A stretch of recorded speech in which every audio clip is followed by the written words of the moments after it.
suit and feeling all badass. I like it, and I feel like if I did this in a duo scenario, it would be just, and if not, even more fun than normal. The best trick I found was just not being bad at the game and taking every minute you get. I mean, you're in a Juggernaut suit. I'm sure you would love to do every mission in one for as long as you could. Another thing is, just don't get overrun by enemies and stuff like vehicles that can blow you the fuck up, but other than that, those things are really far and few in between.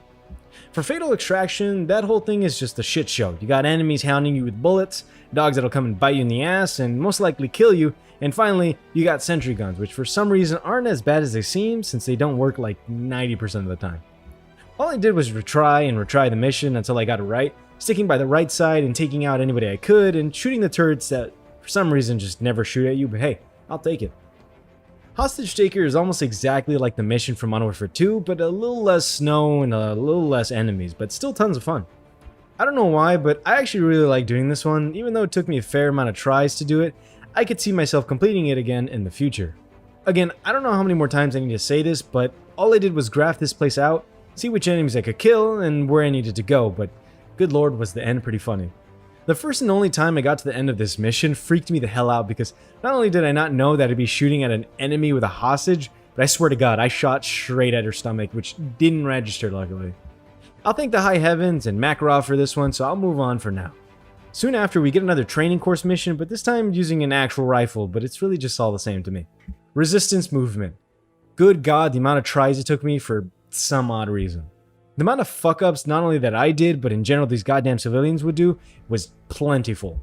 I won't fully blame these civilians since I did want to complete it getting as many of them as possible, but the 2 or 3 times they completely fucked me by running ahead of me and getting caught got me so fed up with them. I think the part that made me the most nervous was getting one of the civilians early on and having to shoot a dog running straight at him. I don't know why, but hitting the dog felt like getting a trick shot over and over.